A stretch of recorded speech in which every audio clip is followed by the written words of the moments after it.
BRS party శ్రేణులు రైతులతో కలిసి ధర్నా నిర్వహించిన మాజీ ఎమ్మెల్యే సుంకే రవిశంకర్.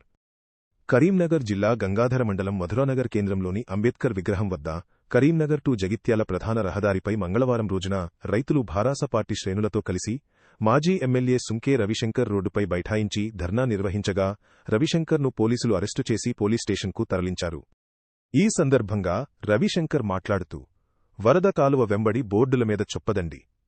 ఎమ్మెల్యే మేడిపల్లి సత్యం అపర భగీరథుడని వ్రాసి ఉండడం చూసి తాను ఆశ్చర్యపోయారని, అలాంటి అపర భగీరథుడు నీళ్లు లేక పంటలు ఎండిపోతే ఎక్కడికి పోయాడని ఎద్దేవా చేశారు.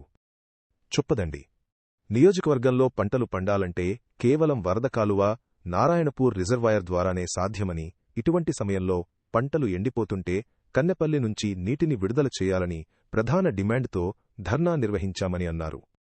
ఈ కార్యక్రమంలో బీఆర్ఎస్ పార్టీ నాయకులు, రైతులు పాల్గొన్నారు.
నేను మొన్న ఆ మధ్యలో చూస్తే వరదకాలు వెంబడ అపర భగీరథుడు మా చొప్పదండి ఎమ్మెల్యే అని బోర్డులు చూసిన.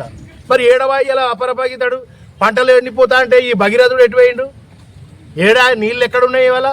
కనుక మేము ఇవాళ చొప్పదండి నియోజకవర్గంలో మా రైతాంగం అంతా, మా క్యాడర్ అంతా కూడా చొప్పదండి నియోజకవర్గం రైతాంగాన్ని ఆదుకోవాలంటే మాకు ప్రధానంగా వరద కాలువ, అదేవిధంగా నారాయణపూర్ రిజర్వాయరే ముఖ్య ఆధారం. ఇవాళ నారుమడులు అన్నీ ఎండిపోయినాయి. ఒక దిక్కు కరెంటు ఉంటే నీళ్లుంటాయి, కరెంటు ఉంటాయి. ఇటువంటి సందర్భంలో ఇవాళ పంటలు ఎండిపోతున్నాయి, నారుమడులు కూడా ఎండిపోయినాయి. కనుక మరి గోదావరిలో నీళ్లు ప్రవహిస్తున్నాయి. ఈ పాదయాత్రలు బంద్ చేసి కన్నెపల్లి నుంచి నీళ్లను విడుదల చేయాలని ఇవాళ ప్రధాన డిమాండ్తో ఇలా రైతుల పక్షాన ఇవాళ ధర్నా చేయడం జరిగింది. మరి రైతుల సంక్షేమం అంటున్నటువంటి కాంగ్రెస్ కబోదులారా, ఇవాళ రైతుల వ్యతిరేక ప్రభుత్వం కాంగ్రెస్ ప్రభుత్వం. కనుకనే ఇవాళ రైతుల పంటలు ఎండబెడుతుంది, ఇవాళ రైతుల అరిగోస పుచ్చుకుంటున్నటువంటి పరిస్థితి వచ్చింది. కనుక మేము చొప్పదండి నియోజకవర్గం నుంచి రైతుల పక్షాన ఒకటే డిమాండ్ చేస్తా ఉన్నాం. వెంటనే వరద కాలువకు నీళ్లు ఇవ్వండి.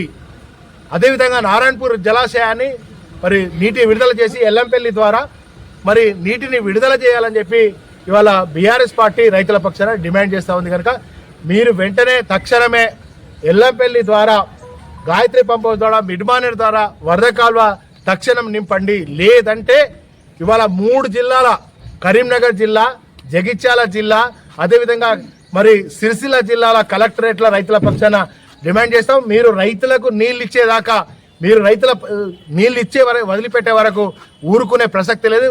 మళ్ళీ తెలంగాణ ఉద్యమ తరహాలో, తెలంగాణ ఉద్యమం ఆనాడు ఎట్లా చేస్తామో రైతుల పక్షాన మీరు నీళ్ళు ఇచ్చే వరకు తెలంగాణ రైతాంగ పక్షాన బీఆర్ఎస్ పార్టీ కొట్లాడుతూనే ఉంటుందని చెప్పి డిమాండ్ చేస్తూ వరద కాల్వకు, నారాయణపూర్ రిజర్వాయర్కు తక్షణమే నీటిని విడుదల చేయాలని చెప్పి ఇవాళ బీఆర్ఎస్ పార్టీ పక్షాన డిమాండ్ చేస్తాం.